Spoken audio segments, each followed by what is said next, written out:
नमस्कार, सवाल आपका देख रहे हैं आप, मैं हूं आपके साथ यश खुराना। ना अपील ना दलील, कानून चाहिए रिपील। जी हां, किसान नेता शुरुआती दौर से अब तक यही बात कहते हुए आ रहे हैं कि कानूनों की वापसी चाहिए, लेकिन बात है कि इस विषय से आगे नहीं जा पा रही है। अलग अलग पहलू हैं, अलग अलग बात है। सरकार भी अपनी बात पर अड़िग है कि कानून किसानों का उद्धार करेंगे, किसानों को मजबूत करेंगे, स्वतंत्रता देंगे। परिस्थितियां अब बहुत अलग हो गई हैं। दोनों पक्षों की अपनी अपनी दलील है और दलीलों और अपीलों से आगे कोई रास्ता दिखाई नहीं दे रहा है।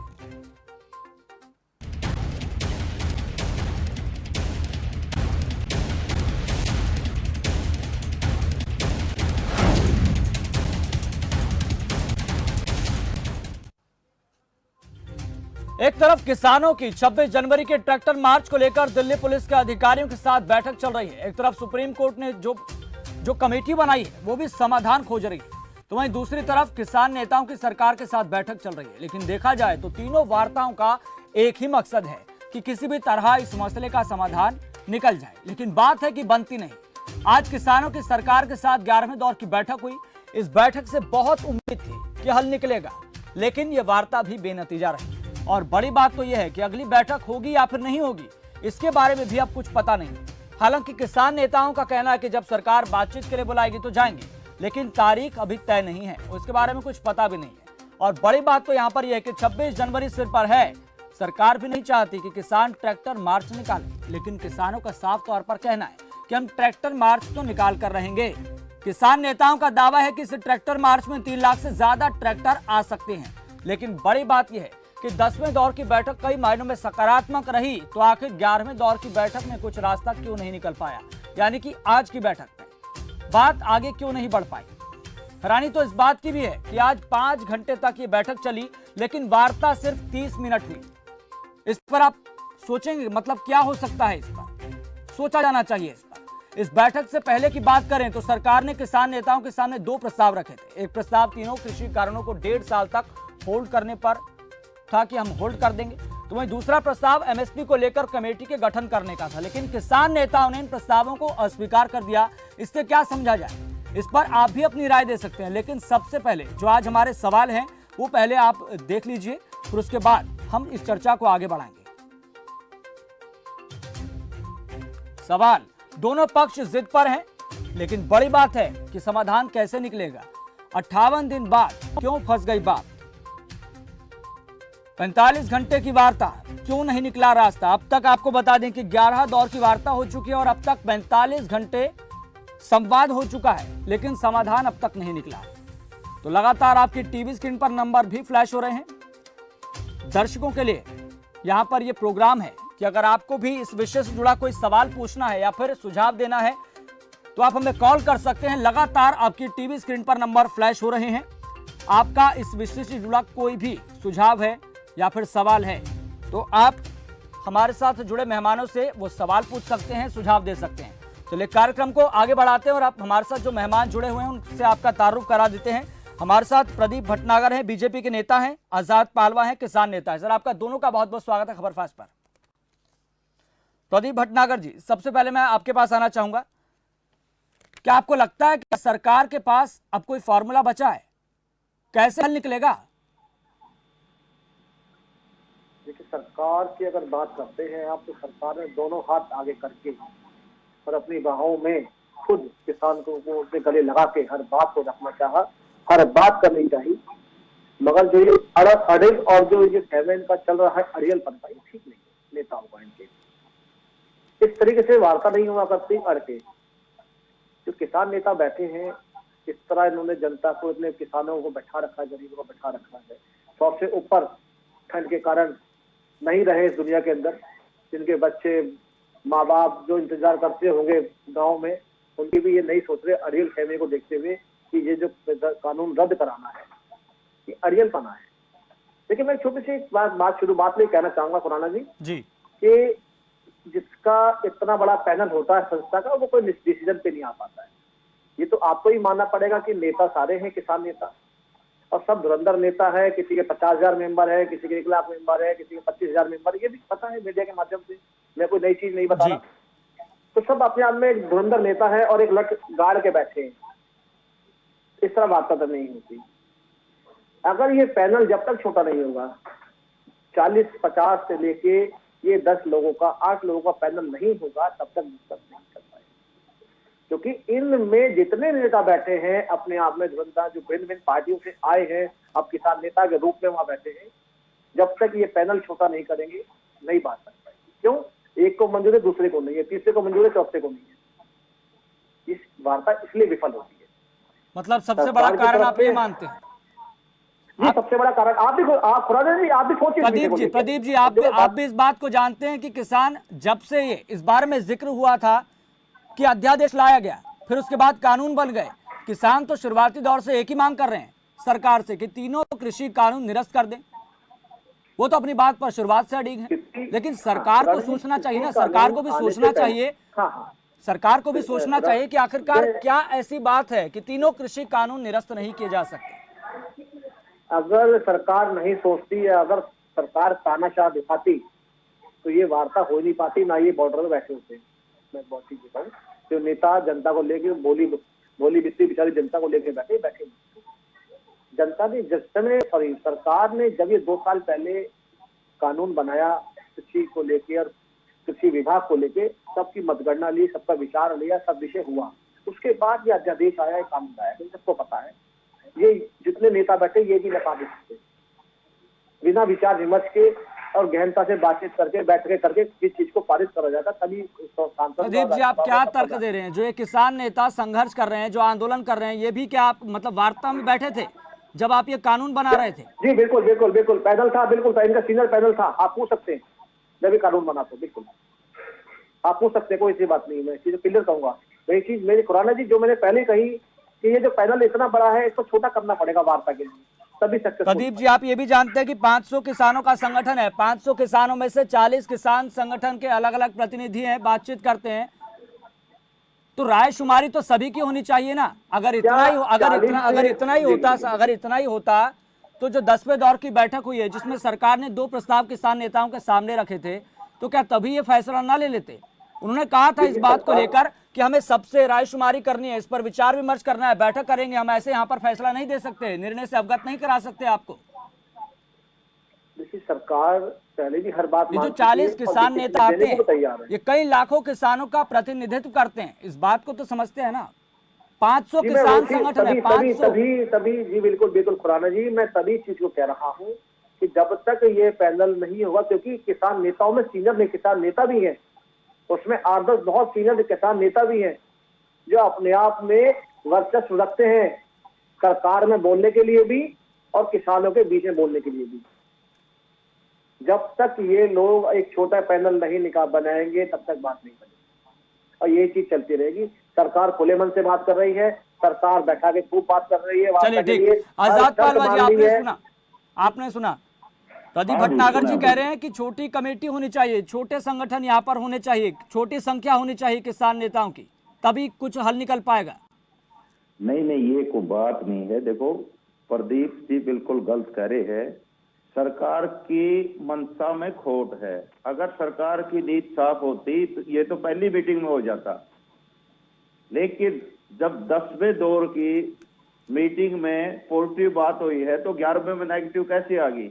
जब सरकार मानती है कि इन अध्यादेशों, इन कानूनों में खोट है, जबकि 16 पॉइंटों पर सरकार मानती है कि गलत बनाए गए हैं, तो कहां किस संसद से पूछ के बनाए गए हैं जी? लेकिन हमारी दूसरी बात यह है कि सरकार जब मानती है कि 1.5 साल के लिए इनको स्थगित कर देते हैं, जब कानून गलत है इसलिए तो सरकार मानती है नहीं 1.5 साल के लिए स्थगित करने की, तो हमारी किसानों की तो एक ही मांग है कि इनको निरस्त किया जाए। जब कानून गलत है तो निरस्त क्यों नहीं किया जा सकता? इनको दोबारा भी बनाए जा सकते हैं। सभी किसान संगठनों से, विपक्ष से, पूरे देश के वैज्ञानिक है, उनसे बातचीत करके न, कृषि वैज्ञानिक है, तो क्या खोट है, क्या गलती है सरकार को? जबकि सरकार का बजट तो प्रभावित नहीं होता इससे, तो क्यों अठधर्मी पे अड़ी हुई है? सरकार को सोचना चाहिए, जब लाखों किसान, पूरे देश का किसान इन काले कानूनों के खिलाफ है, तो क्यों जबरदस्ती थोपना चाहती है? और एक ही बात जो सरकार का कृषि मंत्री है और प्रधानमंत्री है, ये कहता है कि किसानों की जमीन नहीं जाएगी। भाई आप ये बताओ ना, जमीन की बात क्यों करता है? मंडी खत्म नहीं होगी। आप ये बताइए, इनकी अच्छाई तो बताते नहीं, इनके फायदे तो गिनाते नहीं, जबकि ये कहते हैं कि जमीन नहीं जाएगी किसानों की। चलिए ठीक है, आजाद पालवा जी हमारे साथ एक दर्शक फायदे जुड़ गए हैं, तो आपके पास लौटेंगे, आप अपनी बात कंप्लीट कीजिएगा। तो हमारे साथ एक दर्शक जुड़ गए हैं, करतार सिंह जी, आपका बहुत बहुत स्वागत है। आपका सवाल क्या है? धन्यवाद। मैं प्रदीप से पूछना चाहता हूँ इन कानूनों के आजाद पालवा जी आपके पास लौटेंगे, हम एक दर्शक का सवाल ले लेते हैं, करतार सिंह जी आपका बहुत बहुत स्वागत है, जल्दी सवाल पूछिए। आपका भी धन्यवाद सर। नमस्कार। नमस्कार जी। सर से पहले तो मैं बीजेपी के नेता से पूछना चाहता हूँ सर। जी सबसे पहले तो मैं बीजेपी के नेता से पूछना करतार जी चाहता हूँ, पूछिए। प्रधानमंत्री और कृषि मंत्री कहते हैं कि भाई ये किसानों के हक के वो हैं, तो प्रधानमंत्री के बस की बात है और गृह मंत्री अमित शाह है, कृषि मंत्री तो कुछ कर नहीं सकते। कृषि मंत्री को हाथ जोड़ के किसानों से माफी मांग करके त्याग पत्र दे देना चाहिए और ये बोलना चाहिए मैं कुछ नहीं कर सकता, अमित शाह करेंगे, प्रधानमंत्री भी कुछ नहीं करता। जब बैठक होती है तो उससे पहले गृह मंत्री से 1 घंटा मीटिंग होती है और गृह मंत्री जो बात कहते हैं वो यहाँ करके वहाँ रिपीट हो जाती है। और दूसरा सवाल मेरा बीजेपी के नेता से है जो यहाँ बैठे हैं, कितनी मूंग बोई जाती है, कितनी ज्वार बोई जाती है, कितना बाजरा बोया जाता है और उसका क्या रेट है और किस भाव में ये 6 क्विंटल खरीदते हैं, बाजरा कितना निकलता है खेत में, आप मेरे को ये स्पष्ट बताए बीजेपी के नेता। 58 दिन से हमारे 100 से ज्यादा किसान शहीद हो गए। क्या मोदी जी ने कोई भी वो किया, किसी को श्रद्धांजलि दी? हमारे जवान बॉर्डर पर शहीद हो रहे हैं, क्या मोदी जी उनका? मैं भी एक किसान भी हूँ और जवान भी हूँ। मैंने श्रीलंका में भी नौकरी की है, पाकिस्तान बॉर्डर पर भी की है, चाइना बॉर्डर सिक्किम में भी की है। जब जवान और किसान एक साथ हैं तो मोदी जी को ये बात मान लेनी चाहिए। मोदी जी ने कहा थाली बजाओ, पूरा देश थाली बजाता है, मोदी कहता है दीवा जलाओ, दीवा जलाता है। तो आज मोदी जो राजा हट पकड़े हुए हैं, राजा को प्रजा की बात। करतार जी हम आपकी बात समझ गए, आपका इस सवाल का उत्तर लेंगे हम प्रदीप जी से। करतार जी आपका बहुत बहुत स्वागत, सवाल पूछने के लिए बहुत बहुत धन्यवाद। हमारे साथ एक और दर्शक जुड़ गए हैं, नीरज जगाधरी से। नीरज जी आपका बहुत बहुत स्वागत है, आपका सवाल क्या है?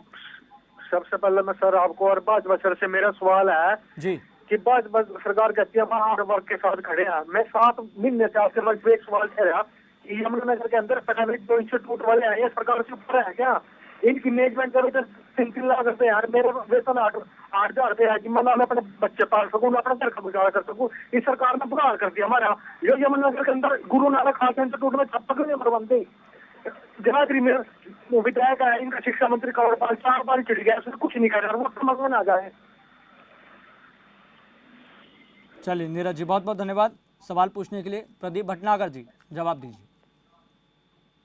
मैं पहली चीज जो अभी जो कह रहे हैं कि मैं आर्मी मैन भी हूँ और मैं चाइना भी रहा हूँ, फलानी जगह जगह उन्होंने बताया मैं रहा हूँ, श्रीलंका भी रहा हूँ। इन्हें उस समय की फौज का और आज की फौज का, आज की पावर का, तब की पावर का तब भी पता होगा। जो इन्होंने बाजरे का और जो दुनियावी जो उन्होंने चीजें रेट के विषय में कहा, जी मैं इसके स्पष्ट तो नहीं कह सकता, मगर मैं एक चीज क्लियर कर दूं, मगर इस हिंदुस्तान के अंदर जितनी धान की फसल हो, चाहे वो बाजरे की फसल हो, बम्पर हिसाब से हुई है और बहुत अच्छी फसल हुई है। ये तो माननी पड़ेगी कि किसानों के लिए पहले डॉक्टर नहीं होते थे मट्टी चेक करने के लिए, हर जिले के अंदर मिलेगा। आज आप परामर्श फोन पे ले सकते हैं कि मेरी मट्टी चेक करिए और मैं क्या उगाऊंगा जो अच्छी फसल होगी। सरकार ने बहुत सुविधा देखी। मेरे बीच में किसान नेता बैठे, जितना अच्छा मैंने जितना अच्छा ये बता पाएंगे, मैं कुछ नहीं बता पाऊंगा जितना मेरे से अच्छा ही बता पाएंगे। पहली चीज। दूसरी चीज, अगर आप उत्तर प्रदेश भी आते हैं, उत्तर प्रदेश के अंदर आज की डेट में कम से कम 20 से 25 हजार सोलर पावर पंप लगा दिए गए किसानों के लिए, उनकी खेती में जो पानी चाहिए था उसके लिए भी। देखिए, अगर प्रधानमंत्री को आप इस तरह सोच रहे हैं, कह रहे हैं, उसकी खूबियां तो देखिए ना, क्या करा देश के लिए, क्या नहीं करा है। प्रदीप जी, बुराई उसमें ही है। सोलर पैनल लगाने से क्या किसानों को पैसा मिल जाएगा, फसलों का पैसा मिल जाएगा क्या?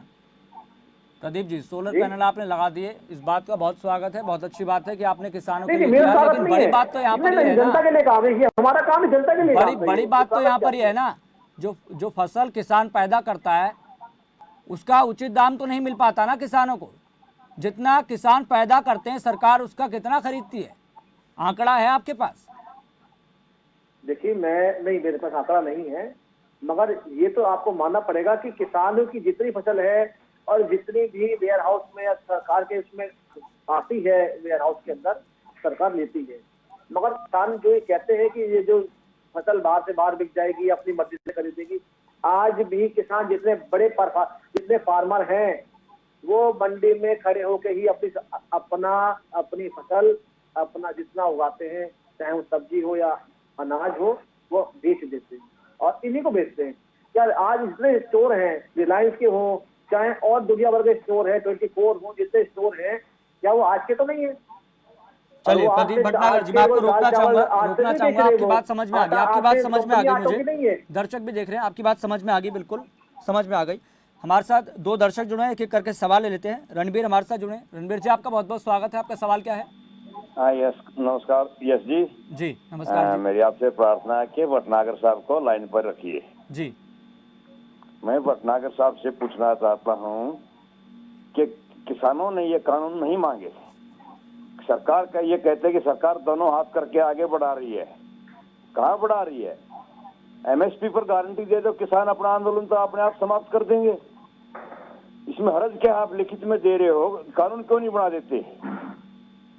दूसरा, आप कहते हो कि हमने देश के लिए इतना किया है, आप शायद खुद भी इलेक्शन से पहले आंदोलन में शामिल होंगे कि तेल कितना महंगा होगा। अर्धनग्न होकर हमारे कृषि मंत्री प्रदर्शन कर रहे थे खुद। आज देश की क्या हालत है, हर चीज का आप लोगों ने निजीकरण कर दिया है। रेलवे को देखिए, एयरलाइंस को देखिए, बीएसएनएल को देखिए, कितने डिपार्टमेंट गिनवाएंगे आप? इस देश को पूंजीपतियों के हाथों बेचना चाहते हो क्या? सबसे सिर्फ दो चीज सस्ती हुई है आपके समय में, किसान की मौत और जवान की मौत। ये सच्चाई है। मैं भी एक भूतपूर्व सैनिक हूँ। बॉर्डर पर इतनी शहादत, इतने शहीद कभी दुनिया में देश में नहीं हुए जितने आपके 6 साल में हुए हैं। ये आंकड़ा निकाल कर देख सकते हैं आप। और जितने किसानों ने आपके राज में आत्महत्या की है, इतनी किसी सरकार के समय में आत्महत्या नहीं हुई है। चलिए रणबीर जी, बहुत बहुत धन्यवाद, बहुत बहुत धन्यवाद। चलिए एक और दर्शक हमारे साथ जुड़ गए हैं, महिपाल जी। महिपाल जी, आपका बहुत बहुत स्वागत है, आपका सवाल क्या है?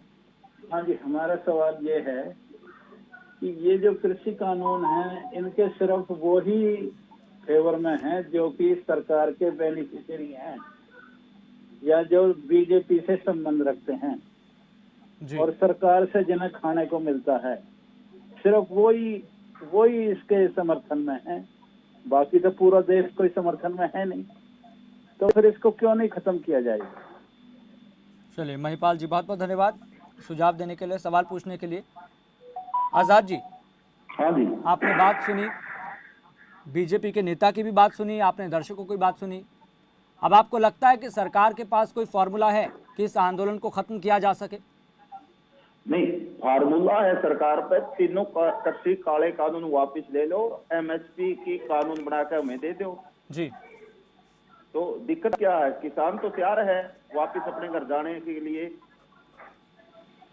और दूसरा एक मैं बात बताना था, जैसे कि मेरे सम्मानित साथी ने कहा कि हाथ फैला के किसान सरकार को देने के लिए तैयार है, लेकिन मैं आपको बताना चाहता हूँ सरकारी आंकड़े हैं।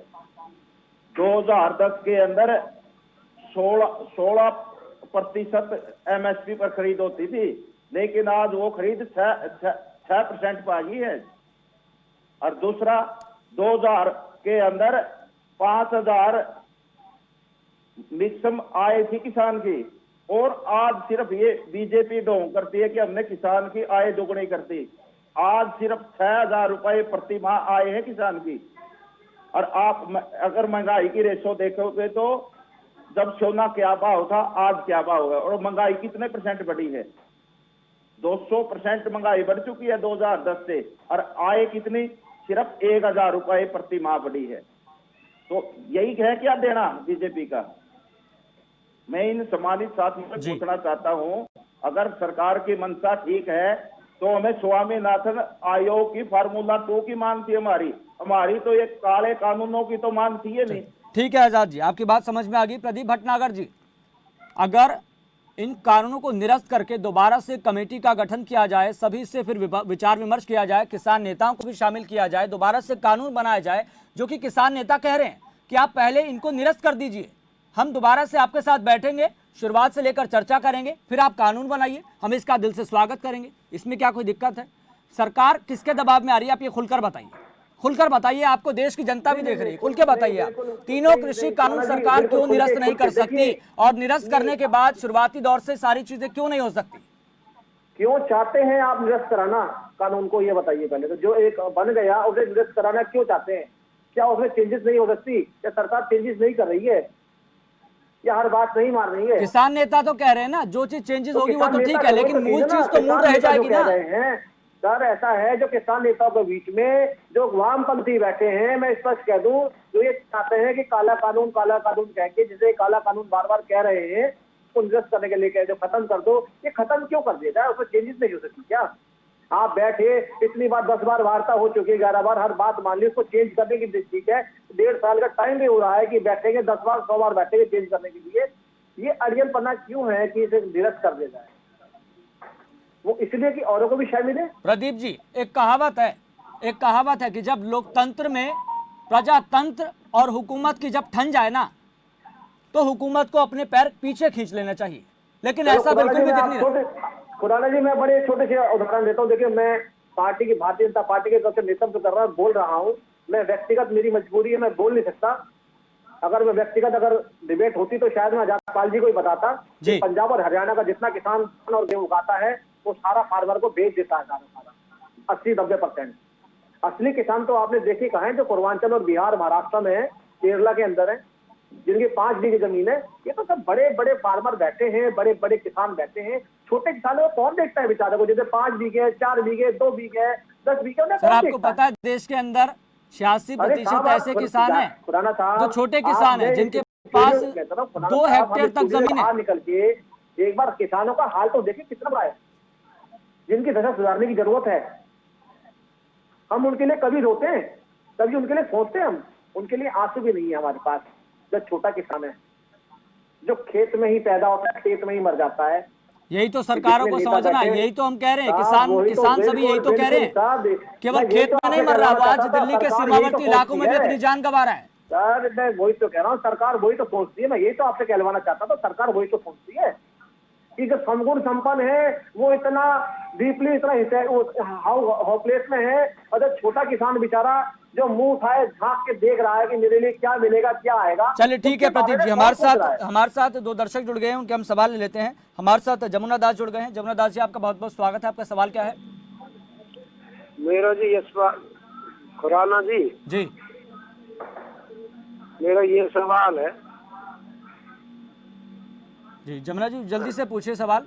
हाँ, पूछ रहा हूँ जी। खुराना जी, आप जो भट्टागर साहब से ये लाइन पर बने रहे। मेरा सवाल ये है जी, जल्दी पूछिए। हम तो छोटे किसान हैं, जिला पलवल का रहने वाला हूँ मैं जी। तो मेरी ये है कि आप सरकार को इसको समझ जाना चाहिए, किसानों के साथ ज्यादती नहीं करनी चाहिए और ये बिल वापस ले लेने चाहिए। ठीक है जमुना जी, आपकी बात बिल्कुल समझ में आ गई। बहुत बहुत धन्यवाद आपका सुझाव देने के लिए, सवाल पूछने के लिए। आप जो गेहूं उगा रहे हैं और आपके क्षेत्र में सस्ता बिक रहा है, अगर वो आप दिल्ली बेचना चाहते जाके तो क्या बुरा है? तो आपको अपने क्षेत्र में 1700-1500 मिल रहा है, दिल्ली में अगर आपको 2000 रुपए जाके मिल रहे हैं, आपने जितना 1000 किलो 2000 किलो गेहूं उगाया है, क्या वो बेचने में बुराई है? आपका सवाल बिल्कुल ठीक है। ये जो बड़े किसान हैं, जिन पे क्या ये 1 एकड़ के हिसाब से जमीन है, उन्हें बड़ी दिक्कत है ना। छोटा किसान वो कैसे फसल खरीदेंगे सस्ती? छोटा किसान तो बेचारा दूसरी जगह जाकर बेच देगा अच्छे पैसों में, फिर उन्हें कौन पूछेगा? चलिए ठीक है प्रदीप जी, एक आखिरी प्रतिक्रिया हम आजाद पालवा जी से ले लेते हैं। आजाद जी, आखिरी में क्या कहना चाहेंगे आप? मतलब 11 दौर की बैठक हो गई है, अब तक 45 घंटे तक वार्ता हो चुकी है, लेकिन अगर आज की बात करें तो 5 घंटे तक ये बैठक हुई, लेकिन 30 मिनट केवल वार्ता हुई, वो भी मुद्दे पर नहीं हुई। क्या कहना चाहेंगे आप? आपको लग रहा है कि 26 जनवरी में जो ट्रैक्टर मार्च होने वाला है उससे सरकार दबाव में आ पाएगी? नहीं, सरकार की मंशा तो हम बांध चुके हैं। सरकार की नीति खराब है। सरकार तो अडानी और अंबानी के हाथों इस देश को बेचना चाहती है। हम स्पष्ट कहते हैं कि सरकार की मंशा खराब है। भटनागर जी कह रहे थे जैसे जी। छोटा किसान का देखो, ये कह रहे हैं कि कैसे आजाद दे जी, देगा आपके छोटा पास किसान? महज 20 सेकंड है आपके पास, जल्दी से अपनी बात खत्म कीजिए। छोटा किसान कैसे अपनी फसल को दिल्ली जाके बेचेगा? उसपे तो 2 किलोमीटर जाने का भी भाड़ा नहीं होता। ये उनके फायदे की बात कर रहे हैं, तो ये मंशा खराब है सरकार की। तो सरकार की मंशा को बांट के और सरकार की मंशा चलिए ठीक है प्रदीप जी, आप भी आखिर में छोटी सी प्रतिक्रिया दीजिए, आपके पास 20 सेकंड है, जल्दी। मैं खुराना साहब आपके माध्यम से कहना चाहूंगा, जब तक ये पैनल छोटा नहीं होगा निष्कर्ष नहीं निकलेगा, क्योंकि सारे नेता हैं, सबकी पकड़ी ऊंची है जी। जब तक ये छोटा पैनल नहीं होगा, आजाद जी मैं आपके माध्यम से भी संदेश देना चाहता हूं, जब तक ये पैनल छोटा नहीं होगा इसका कोई निष्कर्ष चलिए, नहीं ठीक। निकल सकता। प्रदीप भटनागर जी, आपका बहुत बहुत धन्यवाद इस चर्चा में जुड़ने के लिए। आजाद पानवा जी, आपका भी बहुत बहुत धन्यवाद इस चर्चा में जुड़ने के लिए। तो किसानों को दिल्ली के सीमावर्ती इलाकों में डटे हुए पूरे 58 दिन हो चुके हैं और इन 58 दिन के भीतर सरकार और किसान नेताओं की 9 दौर की वार्ता हो चुकी है और आंदोलन से पहले 2 दौर की वार्ता हो चुकी है, यानी कि अब तक कुल 11 दौर की वार्ता हो चुकी है। इसी बीच सरकार और किसान नेताओं की अब तक 45 घंटे की वार्ता हो चुकी है, लेकिन अब तक समाधान नहीं निकल रहा है। और बड़ा सवाल यहाँ पर है, क्या 26 जनवरी से पहले कोई वार्ता हो सकती है क्या? ये देखने वाली बात है। और देखने वाली बात ये भी है, क्या सरकार के पास 26 जनवरी से पहले आंदोलन खत्म करने का कोई फॉर्मूला है? क्या कोई फॉर्मूला बचा है? ये देखने वाली बात है। फिलहाल सवाल आपका में इतना ही, मुझे दीजिए इजाजत, देखते रहिए खबर।